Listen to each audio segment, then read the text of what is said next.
Microsoft is buying Activision for $68.7 billion, but what does this mean for the gaming industry? What's up guys, Creighton here with an awful news update, and today I'm going to lay out my own awful opinions about how this deal will affect gamers of all types. As a gamer myself, I want to give you my thoughts on what this all means and why it actually might be good news for Xbox and PC players. So if you learn something new or something awful, be sure to subscribe and hit that notification bell so you'll be notified the next time we have some awful news updates to share with you. Let's get into the video.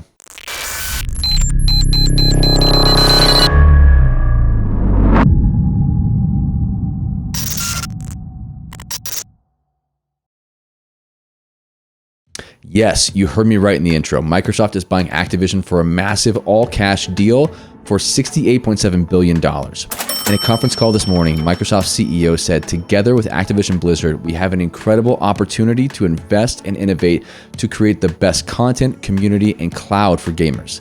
This purchase is a huge move for Microsoft, and it expands the gaming empire to move them one step closer to gaming world domination over Sony and Nintendo. This acquisition allows Microsoft to own some of the biggest gaming franchises in history, like Call of Duty, which boasts more than 100 million active users, World of Warcraft, which also has more than 100 million active subscribers, and Candy Crush Saga, which is one of the most downloaded apps ever. With this purchase, Microsoft now owns a massive share in the world's video game market, and could lead to some crazy developments in the future, especially with the Xbox Game Pass. So what's hidden behind this purchase?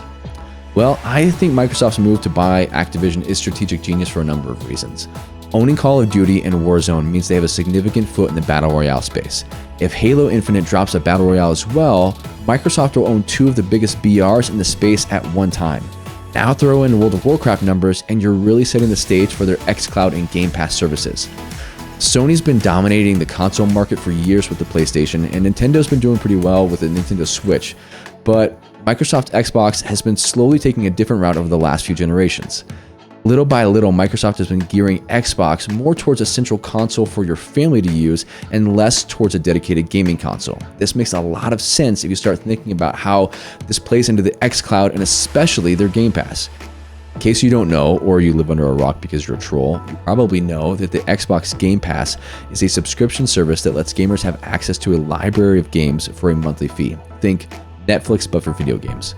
Aside from the Xbox Game Pass, Microsoft has also been working on another gaming initiative, their xCloud streaming service, that allows you to play Xbox games on a number of different devices.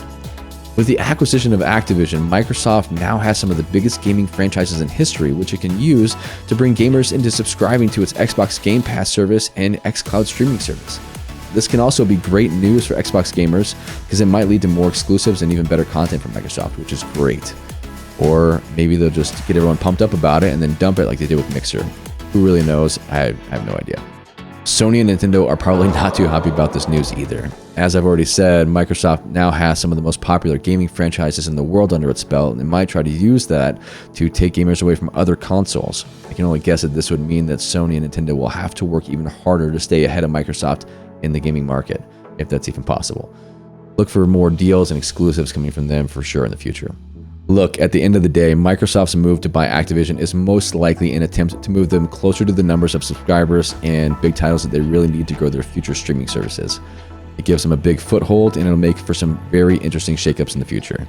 At least for the Call of Duty community, hopefully it means that we'll get some better game development and oversight since it'll all be done under one company in the future. What do you guys think about this? Good news for the future or devious monopoly to come? Let me know in the comments below. Don't forget to drop a like on this video, subscribe if you haven't already, and I'll see you guys in the next video. Thanks.